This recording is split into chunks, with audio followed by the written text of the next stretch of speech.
Welcome back, everybody. We are working on the Datsun again, obviously. 86 Datsun 720, Chevy LS motor, Ford rear end, and today we're going to be finishing up the rear end. So, we got our 488 rear end. It's sitting in here. Nothing is welded, nothing is set, blah, blah, blah. What we were waiting on is the leaf springs. So, I'll go ahead and grab those real quick and show you. All right, here's our new leaf springs. These are Beltec, I believe, 3-inch drop springs. If you didn't watch the previous video, go ahead and go watch that one. But what happened was when we were taking this rear end out, we realized that one of these leaf springs is broke up here in the corner. So we had to order some new ones. So we got a couple things left to do on this rear end. As you can see, I kind of started making a brake line.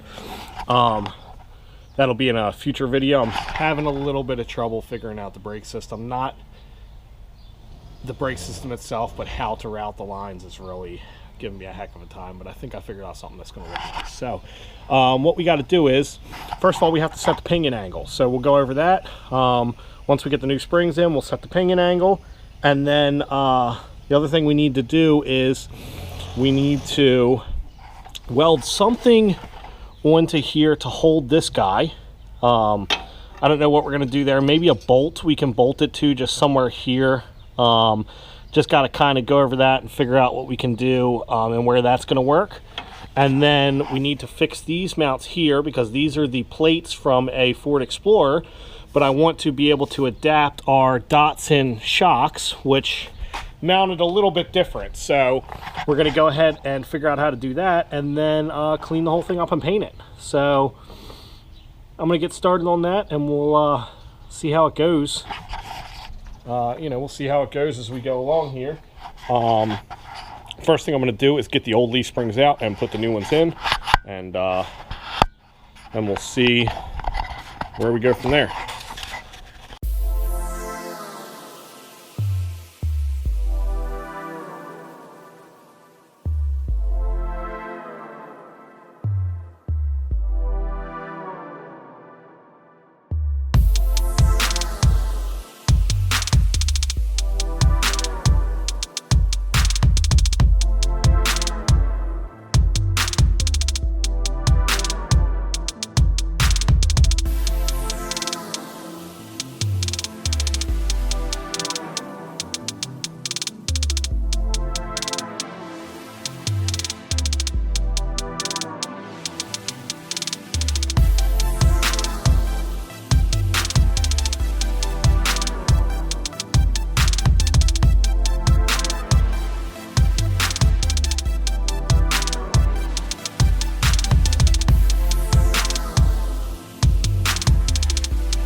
All right, so that work that you saw that we did on this rear end was about a week and a half ago.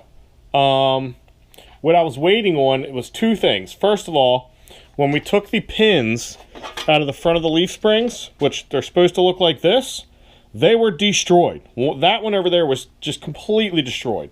So I had to get new pins, which these are not easy to get. I had to order these from Nissan. They're obviously Nissan original parts. They're discontinued parts, so next time there's a good chance we'll be making them. For right now, got those. 2 of them. Good to go. I love it. We're probably going to end up getting new nuts for them and stuff like that, but for right now we're good to go. The other thing that I'm still waiting on is new bushings. The new leaf springs came with bushings, although one of them is missing. But what happened was I got that leaf spring as an open box item for around $70 or $80 cheaper than what it was supposed to be. So $70, $80 cheaper for missing one bushing, I'm okay with that. What we're going to do for right now is we're going to pop one of the bushings out of the old leaf spring, we're going to put it in there, and we're going to use it for mock-up. The other thing is they do not make the shackles for this truck anymore. They are discontinued. I cannot get them, so we are going to be remaking those. But for right now, we're going to use the old ones, we're going to use the old bushings, and we're going to put it all together for mock-up. So let's get to it.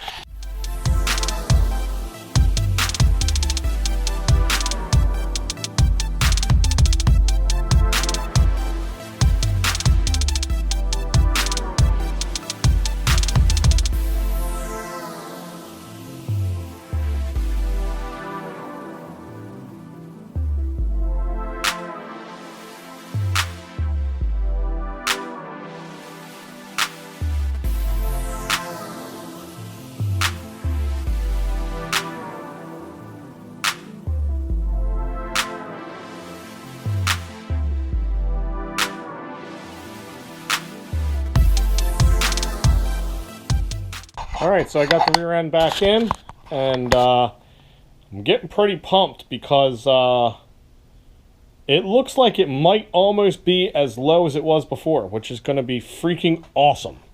So, obviously, again, these aren't the tires we're running. The new ones are probably going to be a little bit bigger. These tires will be the equivalent of about I think I said a 24 or 25-inch tire.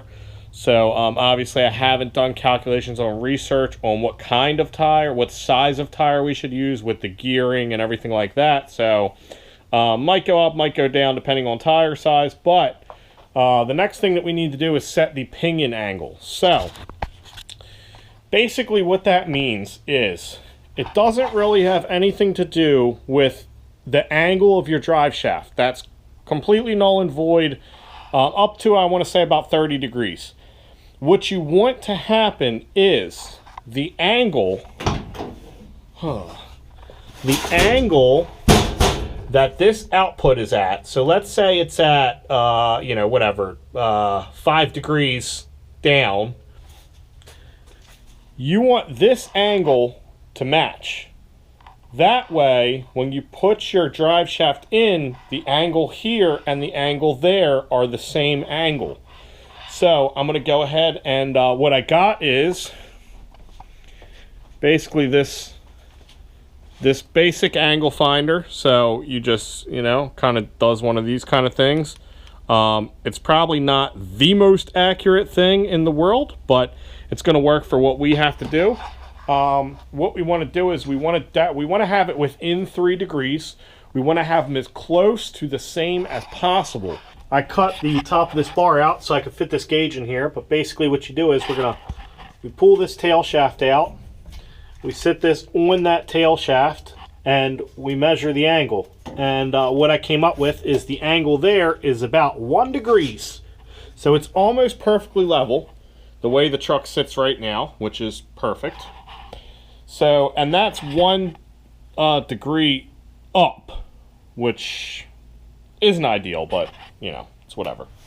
All we really want is these angles to be the same, but offset. If the transmission is up, we need this guy to be down so that the angle is the same, but opposite. So, basically, we're going to put this right here on this plate, and we're going to get it to 1 degrees down.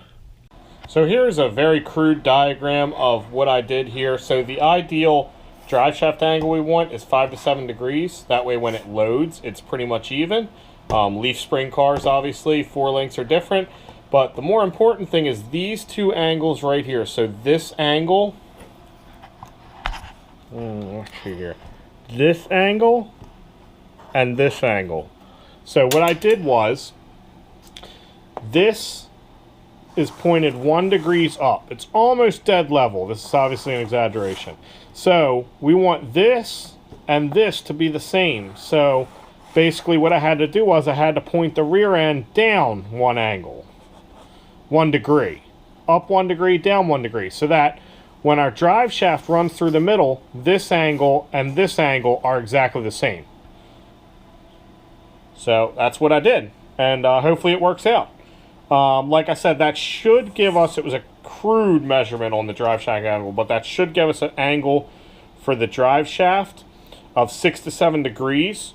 So if we take that and we minus the 1 degree of angle, we get, between 5 and 6 degrees, which should be perfect. So hopefully all that works out. This is my first time doing any of this, so, we'll see how it goes.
I didn't do anything with the perches yet because, first of all, the shocks for this truck that mount the way the Datsun used to are very hard to find, let alone find in some kind of performance aspect.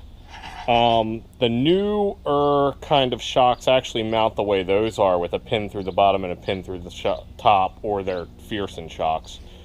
But what we're going to do is, I'm going to hold off on that. I'm going to do a little research, because obviously if I'm going to get new shocks, I'd like to have some kind of adjustable shock so we can have some play, you know, at the track.